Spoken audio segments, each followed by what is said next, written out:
Hi everyone. आप सभी को मेरी आवाज आ रही होगी। आज हम लोग अपना सेशन बिल्डअप कर रहे हैं एनएलपी का। जैसे कि आप सभी लोग जानते हैं, ये पूरा सेशन जो होगा ये 5 पोमोडोरो साइकिल में डिवाइड है। पोमोडोरो अगर किसी को पता नहीं है क्या होती हैं, तो 25-25 मिनट के हम लोग 4 सेशन लेंगे हमारी तरफ से। और एक सेशन में आपसे क्वेश्चंस पूछे जाएंगे, बीच बीच में 5-5 मिनट की हम एक्सरसाइजेस देंगे, जिसमें आपको थोड़ा रिफ्रेश होने का भी टाइम मिलेगा।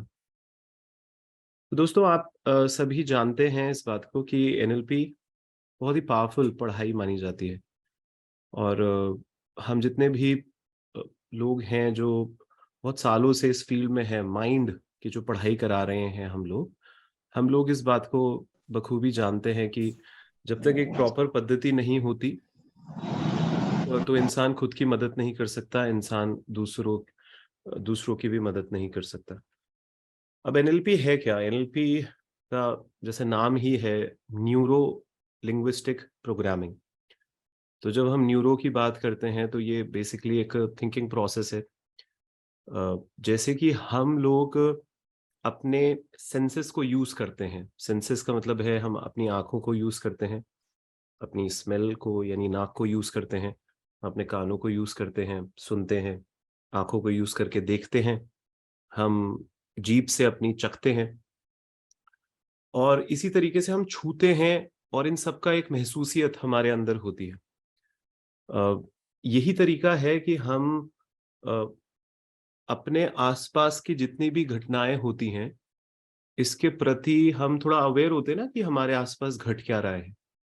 अगर हम पूछें कि आप क्या मुझे देख पा रहे हैं, तो आप अपनी आंखों से देख पा रहे हैं। आप क्या मुझे सुन पा रहे हैं? आप अपने कानों से मुझे सुन पा रहे हैं।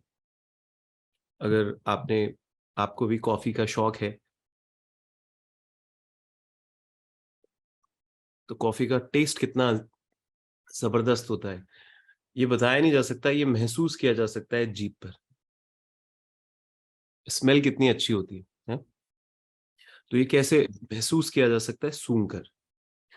तो कहने का मतलब है, न्यूरो हमारे को एक थिंकिंग पैटर्न या थिंकिंग प्रोसेस को समझाता है।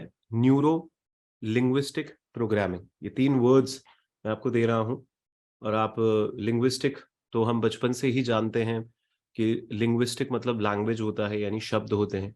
आप किसी भाषा को किस तरीके से उपयोग में लेते हैं, यानी हम जो बोलते भी हैं उसका एक मीनिंग हमारे दिमाग में होता है और हम बोलते हैं। अब दूसरे वाले को जब हम कोई बात समझा रहे हैं, तो अ, भाषा एक सबसे बड़ा तरीका होता है ना किसी को भी कोई मैसेज कन्वे करने का। तो जब हम कुछ बोल रहे हैं, दूसरा कुछ और समझ रहा है, कई बार हम कुछ कह ही नहीं रहे, दूसरा कुछ और समझ लेता है। बड़ा दिक्कत हो जाता है ये चीज लाइफ के अंदर। तो हम कुछ पढ़ते हैं और पढ़ के भी कुछ समझ लेते हैं। हो सकता है कई बार वो बात वैसे कही नहीं गई है। आज ही मैं अपने टीम के एक सदस्य से बात कर रहा था, और 2 शब्द थे उसके अंदर। तो अंग्रेजी के शब्द थे, तो उनका मतलब था कुछ और उन्होंने समझा कुछ और। यानी कि शब्दों के अंदर कुछ मैसेजेस छुपे होते हैं जो हमारे मॉडल ऑफ द वर्ल्ड में हम लोग समझ लेते हैं। कहने का ये मतलब है। तो लैंग्वेज लैंग्वेज लैंग्वेज की बात हो रही है अभी। और हम ये बार बार कहते हैं कि आपके दिमाग के कॉन्सेप्ट्स कैसे हैं, आप कब दुखी दुखी होते हो।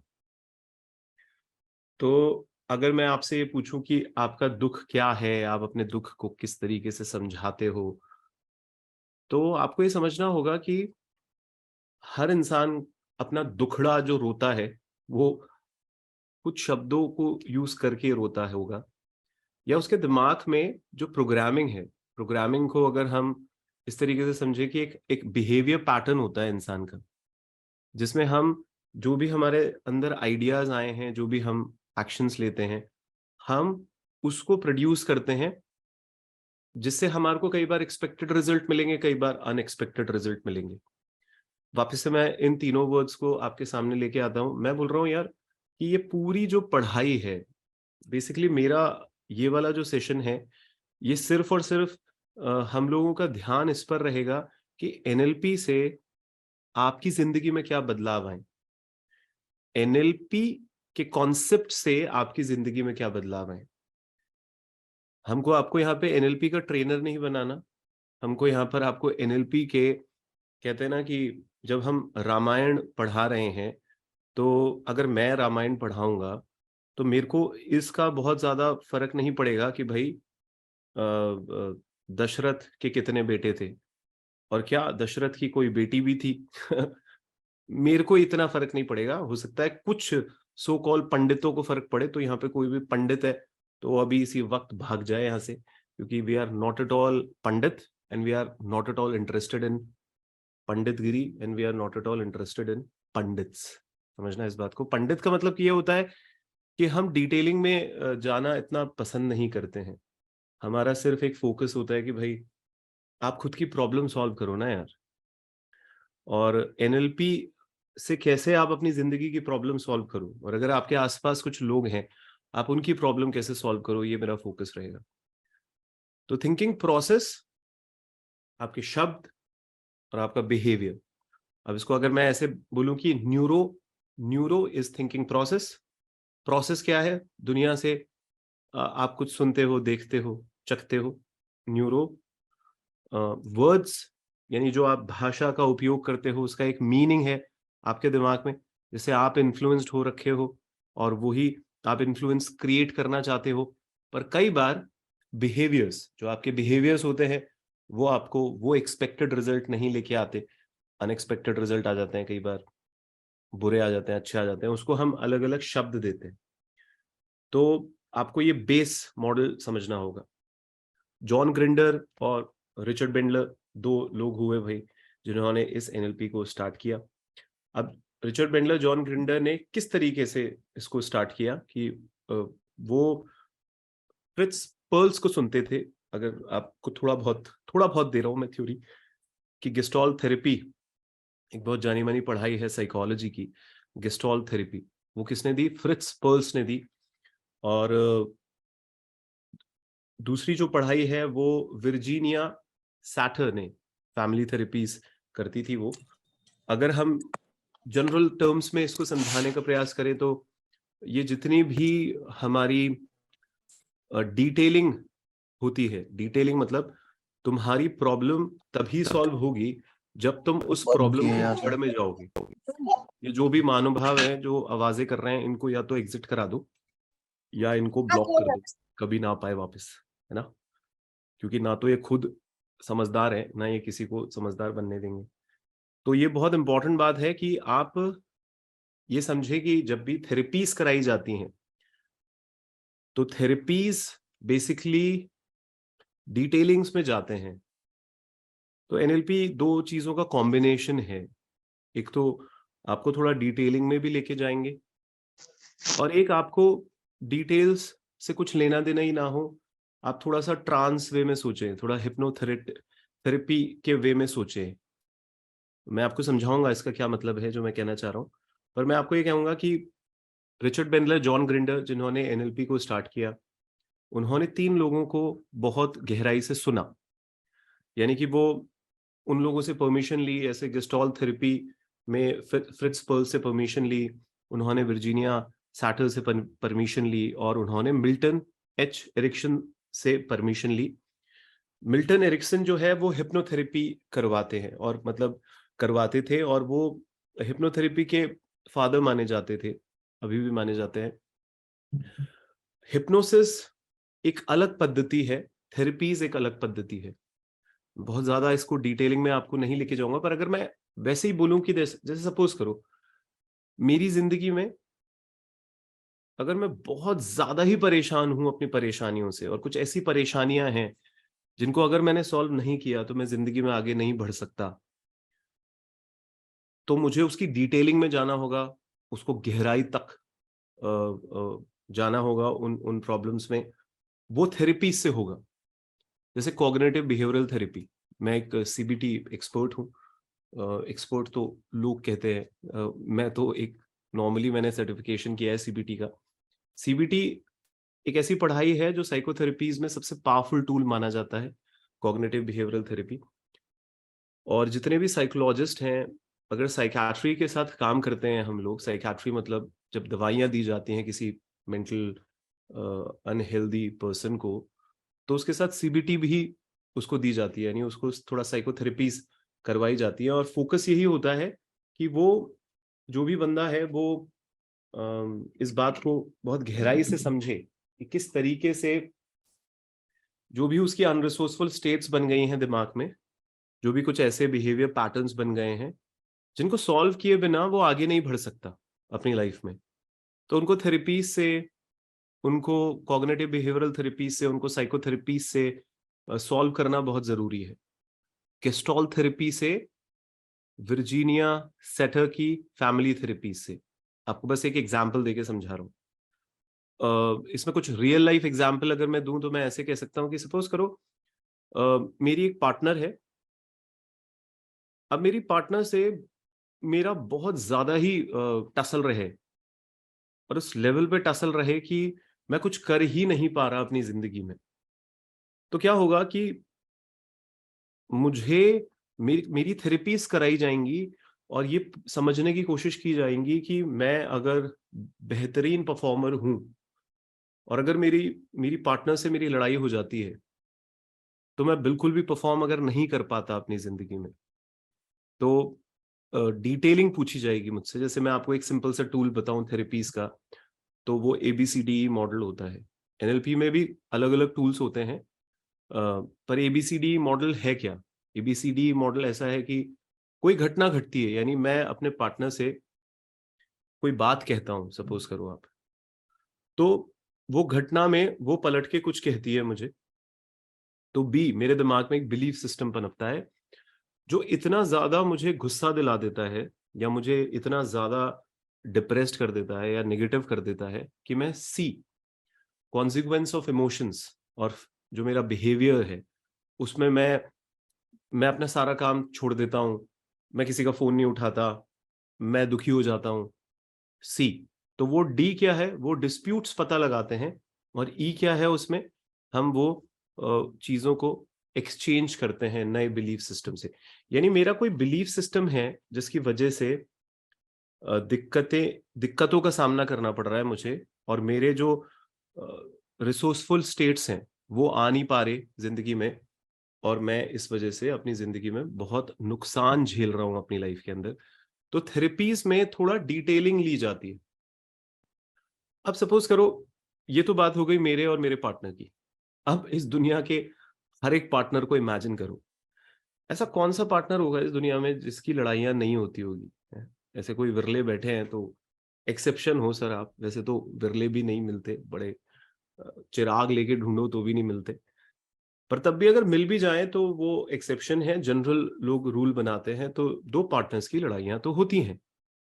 तो एक पद्धति लगाई जाती है जिसमें ऐसे बोला जाता है कि क्यों ध्यान देता है तू छोटी छोटी बातों पे, क्यों ध्यान देता है तू छोटी छोटी बातों पे, तू बड़ी बातों पे क्यों ध्यान नहीं देता? यानी कि तेरा गोल है, तेरा लक्ष्य है, तेरा पर्पस है। अब होगा ही, चार लोग एक साथ रहते हैं एक घर के अंदर, तो कोई ना कोई इंसान तो कुछ बोलेगा ही। सारे इंसान सेम नहीं होते, सबका अपना अपना सोच होती है। तो कोई इंसान थोड़ी तरीके से बिहेव करेगा ही। ऐसे थोड़ी ना है कि वो इतना परेशान कर रहे हैं तेरे को कि तू जी ही नहीं पा रहा हाँ, हम ये नहीं कह रहे कि तू परेशान नहीं हो रहा, पर तब भी तू क्या हिप्नोथेरेपी लगा सकता है, तू क्या मिल्टन एरिक्सन की पद्धति लगा सकता है, जिसमें तू लॉ ऑफ अट्रैक्शन लगा। लॉ ऑफ अट्रैक्शन का मतलब होता है कि जो तेरी परेशानियां चल रही हैं छोटी मोटी, जैसे आपको अभी पैसों की परेशानी आ रही होगी, अब पैसों की परेशानी इतनी भी नहीं होती इंसान की जिंदगी में कि वो अपने आप को दरिद्र समझने लग जाता है। कई लोग ऐसे होते हैं कि यार मैं मर्सिडीज क्यों नहीं खरीद पा रहा, इसी बात का दुख है उन्हें, और वो जिंदगी भर इसी बात का मलाल लेके अपने दिल में चलते रहते हैं। अब आप समझिए ये कैसा थॉट प्रोसेस है। कुछ लोग ऐसे भी होते हैं कि जो जिनके पास रोटी कपड़ा मकान है, पर हो सकता है वो फ्लाइट में ट्रैवल नहीं कर पा रहे, हो सकता है वो 5 स्टार होटल्स में उठते बैठते नहीं है, हो सकता है वो जो इलेक्ट्रॉनिक गैजेट्स होते हैं इसमें 2-2 लाख के फोन खरीदना वो अफोर्ड नहीं कर पाते, क्योंकि सबका देखिए अलग अलग एक स्टैंडर्ड होता है।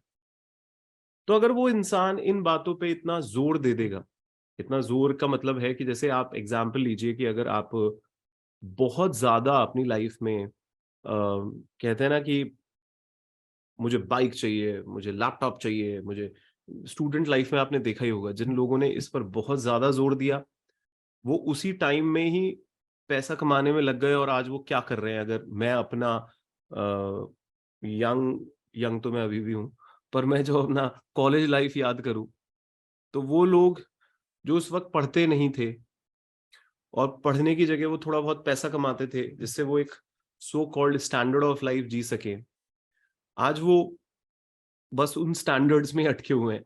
यानी कि वो बहुत कुछ नहीं कर पा रहे अपनी जिंदगी में। कहने का मतलब है कि अगर लॉ ऑफ अट्रैक्शन कोई सीख लेता है, तो जैसे अगर कोई रिक्शा चालक की बेटी है और वो मिस इंडिया बन जाती है, तो उसने अपने प्रेजेंट आभावों को अपने दिमाग में इतना नहीं उतारा होगा दोस्त।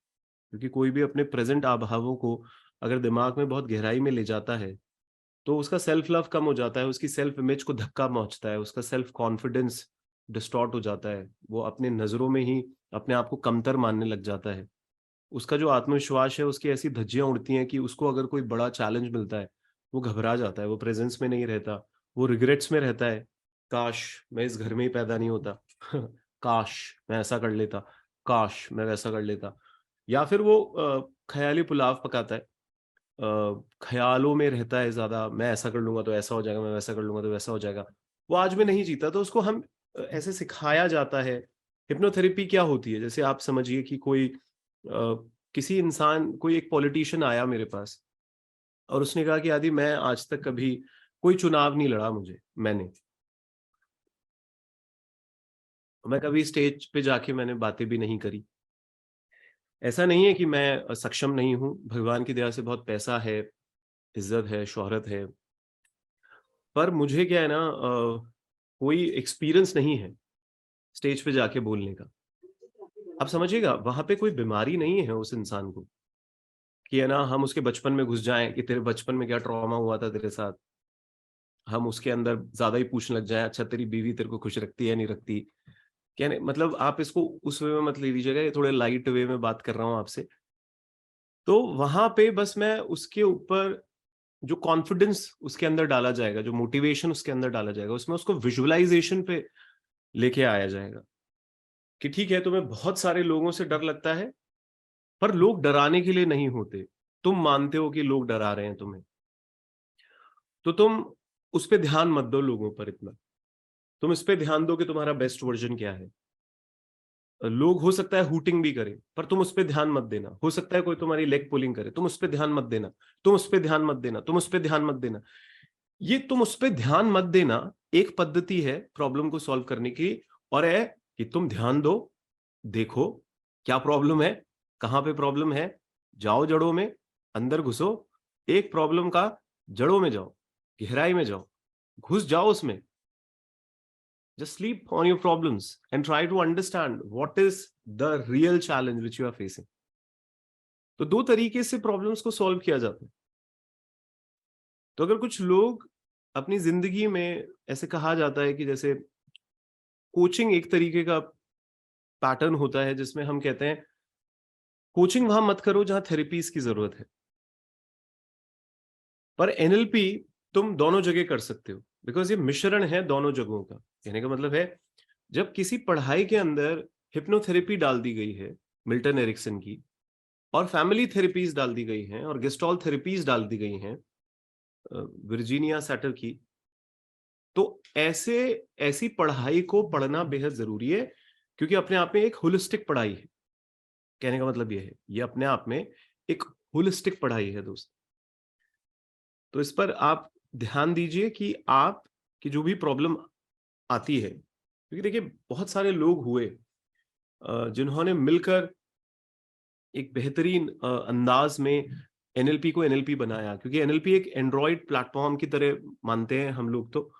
क्योंकि अगर आप लैंग्वेज पैटर्न सिखाए गए इसमें कि किस तरीके से इन्फ्लुएंस किया जाता है सिर्फ बातों से ही किसी इंसान को, इसके अंदर टीओटी मॉडल है। टीओटी मॉडल आप थोड़ा इंटरनेट पे देखिएगा, मैं अभी इतनी डिटेलिंग नहीं दे रहा आपको। जैसे पैवलोव पैवलोव का जो बिहेवियरल स्किल्स है वो उसमें समझाया गया है। लिंग्विस्टिक लिया गया इसके अंदर कि किस तरीके से लैंग्वेज पैटर्न्स काम करते हैं, जो मैंने अभी आपको बताया। और क्योंकि बेंडलर जो थे वो कंप्यूटर प्रोग्रामर थे, रिचर्ड बेंडलर, तो उनका जो दिमाग फोकस रहता था वो प्रोग्रामिंग पे बहुत रहता था दोस्त। तो स्ट्रक्चर्स किस तरीके से, जैसे आप कभी मेटा मॉडल के बारे में पढ़िएगा जो इसमें बताए जाते हैं, क्योंकि जो मैं आपको कुछ कुछ टर्म्स बता रहा हूँ जो एनएलपी में पूरे प्रोग्राम के दौरान हम लोग डिस्कशन करेंगे। जैसे हम लोग टाइमलाइन को डिस्कशन करेंगे, हम सब मोडालिटीज पे डिस्कशन करेंगे, हम रीफ्रेमिंग पे डिस्कशन करेंगे, हम स्ट्रैटेजीज पे डिस्कशन करेंगे, हम आई पैटर्न्स पे डिस्कशन करेंगे, हम एक सिंथेसिया पैटर्न्स पे डिस्कशन करेंगे, एम्बेडेड कमांड्स पे करेंगे। वर्ड्स दे रहा हूं बस। पर धीरे धीरे धीरे धीरे क्या हुआ, जब ये स्टार्ट हुई 1975 में और आगे तक, अगर मैं बोलूं कि आज भी कितना इवॉल्वमेंट हो रहा है इस लैंग्वेज के अंदर। क्योंकि अभी के मतलब जैसे हम कहते हैं कि 1980s में डिल्ट्स आए। डिल्ट्स को कभी आप इंटरनेट पे पढ़िएगा तो उन्होंने किस तरीके से रीफ्रेमिंग कॉन्सेप्ट्स को लेके आए, वो ट्रांस इंडेक्शन को लेके आए, फिर कैसे एप्लीकेशन जो है अभी, क्योंकि आज का जो मेरा जो एनएलपी का प्रोग्राम हम लोग यहाँ पे इनिशिएट कर रहे हैं, इस पे पूरा एप्लीकेशन बेस्ड एनएलपी को रखने की कोशिश की जा रही है, जिसमें आपको बहुत ज्यादा थ्योरीज के अंदर ना डाल के आपको ये समझाया जाए कि भाई किस तरीके से आप ये डे टू डे लाइफ में यूज कर लें चीजों को। तो अभी तक मैंने जो आपको बातें बताई उसमें आप बस ये समझ सकते हैं कि NLP it's a combination of something which works. क्योंकि एनएलपी की डेफिनेशन क्या दी गई, something that works is NLP and what doesn't work is not NLP. ठीक है, आपको लगेगा कि ये बड़ा बोस्टिंग लाइन है, पर हाँ, एनएलपी को बनाया ही इस तरीके से गया था कि जो चीजें काम नहीं करती किसी पे, यानी कि थेरेपीज काम नहीं करती कुछ लोगों पे, तो भैया उसको हिप्नोथेरेपी दे दो। किसी पे सीबीटी काम करती है तो सीबीटी दे दो, किसी पे कुछ काम करता है तो उस पे उसको कुछ दे दो। तो हम आपको एक आइडिया देंगे, एक बेस मॉडल देंगे, जिसके अंदर हम आपको ये समझाने की कोशिश करेंगे कि किस तरीके से कोई भी इंसान जो एनएलपी पढ़ रहा है वो अपनी लाइफ में इसको किस तरीके से लगाए। जैसे कि देखिए, हम कई बार कहते हैं कि दो तरीके के अप्रोचेस होती हैं। एक एक होता है कि हम सक्सेस को ऑब्जर्व करें अपनी जिंदगी में, और मैं तो आपसे लगातार ही कहता हूं, अगर मैं एनएलपी को डिफाइन करूंगा तो मैं ऐसे कहूंगा कि यार, तू नहीं कर पा रहा, कोई और कर पा रहा है, तो तू कुछ नहीं कर रहा जो कोई और कर रहा है। तो अगर मैं उस सक्सेस को, उस सब्जेक्ट को बहुत ध्यान से अपने अनुभवों पे लेके आऊं और उसका कैलकुलेशन लगाऊं, तो मुझे समझ में आएगा कि एग्जैक्टली क्या काम करता है और क्या काम नहीं करता है। क्योंकि हिस्ट्री क्या कहती है, जब टेस्टिंग चल रही थी एनएलपी की, तो कुछ शूटर्स पे काम किया गया अमेरिकन आर्मी के अंदर कि 3 शूटर्स बेहतरीन परफॉर्म कर रहे हैं और 27 शूटर्स बेहतरीन परफॉर्म नहीं कर रहे हैं। तो 30 शूटर्स को ऑब्जर्व किया गया, उनमें 3 शूटर्स को गहराई से ऑब्जर्व किया गया कि वो ऐसा क्या कर रहे हैं जो 27 नहीं कर रहे, 27 ऐसा क्या कर रहे हैं जो उनको नहीं करना चाहिए जो 3 कर रहे हैं। क्योंकि कोई सक्सेसफुल है और कोई अनसक्सेसफुल है, तो ऐसे सामने देखे सिर्फ हो हल्ला करने से तो कुछ होगा नहीं ना। अरे सर, आप सर बहुत अच्छा कर रहे हो सर, सर प्लीज बताओ ना सर क्या करते हो सर आप बकवास क्वेश्चन पूछोगे वो बकवास आंसर दे देगा। बोला करो मेहनत, करो मेहनत, अच्छा करो अपनी लाइफ में। अब ये क्या आंसर हुए? एनएलपी कहती है कि सिर्फ ऐसे सजेशन देने से कोई इंसान इवॉल्व नहीं होता। आपको ये समझना होगा कि सब्जेक्टिव एक्सपीरियंसेस को कैलकुलेट करो, यानी कि सक्सेस की जो स्ट्रैटेजीज हैं उसको समझने की कोशिश करो। कैसे अगर मैं आपको बोलूं एनएलपी मैं अगर डिफाइन करता हूं तो मैं उसको इसी तरीके से लेता हूं कि कैसे इंसान अपनी थिंकिंग को ऑर्गेनाइज करते हैं, वो किस तरीके से अपनी फीलिंग को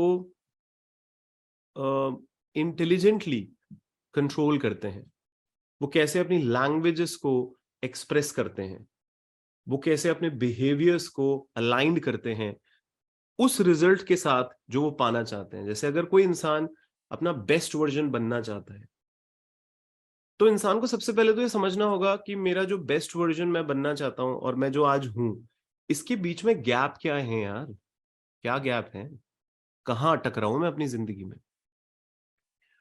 और अगर आपको वो अटकन ही नहीं समझ में आई तो दिक्कत होगी दोस्त, तो दिक्कत होगी।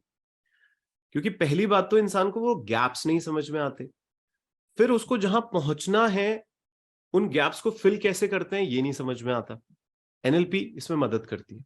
एनएलपी के जो मेथड्स हैं, जो मॉडल्स हैं, अगर आप उनको बहुत ही तरीके से लगाओगे तो इन लोगों ने क्या किया, जॉन ग्रिंडर और रिचर्ड बेंडलर ने, इन्होंने जो सक्सेसफुल कोचेस थे, यानी जो हिप्नोथेरेपिस्ट थे, जैसे मिल्टन एरिक्सन, वो लोगों की प्रॉब्लम सॉल्व करता था ना।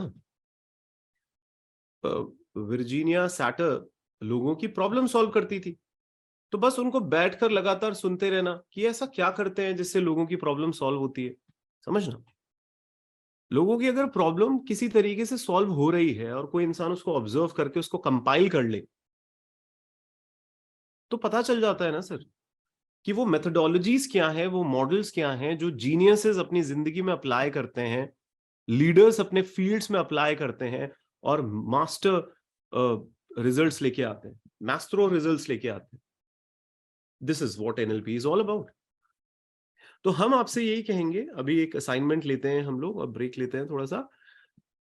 एक सिंपल सा असाइनमेंट है कि अगर हम एनएलपी के बारे में पढ़ रहे हैं, तो जो मैंने आपको बताया, क्योंकि मैंने आपको मेन 3 बातें बताई हैं, कि अगर आपको ऐसा लगता है कि मैं बहुत बड़ी प्रॉब्लम से गुजर रहा हूं, देखो कैसे बताएगा वैसे तो कोई कि बड़ी प्रॉब्लम है या छोटी प्रॉब्लम है, पर एक बार के लिए मैं आप ही को कहता हूं कि अगर जैसे अपनी प्रॉब्लम को 1 से लेके 10 तक के स्केल में आप कोई नंबर दो, तो अगर आप उसको नंबर दे रहे हो 5 से कम, तो आप सीबीटीज में जाओ, आप डिटेलिंग में जाओ, गहराई में जाओ। और अगर आप उस प्रॉब्लम को नंबर दे रहे हो 7, यानी मैं कह रहा हूं अगर 7 है तो प्रॉब्लम इतनी बड़ी नहीं है, समझना। अगर 0 है तो प्रॉब्लम सबसे बड़ी है, तो 0 से 5 है, प्रॉब्लम बहुत बड़ी है आपके माइंड के अंदर, क्योंकि माइंड की पढ़ाई है।